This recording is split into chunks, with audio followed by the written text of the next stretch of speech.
Idol for today. Idol ko siya. Idol ko siya. Idol ko siya. Idol ko siya.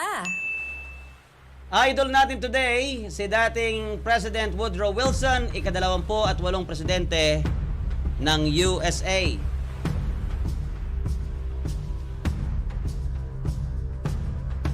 Mga kaibigan, marami pong humanga sa prinsipyong ipinakita ni Wilson na dati teacher hanggang sa maging school president ng Princeton University. Kilala siya sa pag-aksyon sa mga estudyante na hindi seryoso sa pag-aaral at bahagi ng leksyon ay ang ma-expel ang pabaya sa pamantasan. Sa isang pagkakataon, may estudyanteng nandaya sa test kung kaya't ipinakick out ni Wilson sa university.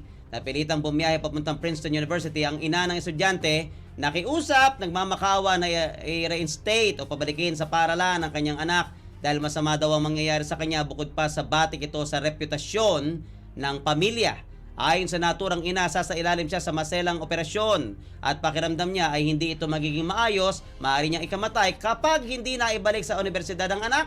Dahil sa mga sinasabi ng naturang mami, napilitang sumagot si Wilson at sinabi sa naturang magulang na kung papipiliin siya sa buhay ng naturang ina o buhay niya at kapakanan ng buong paaralan, ang kanyang pipiliin at mas papahalagahan ay ang kapakanan ng buong pamantasan.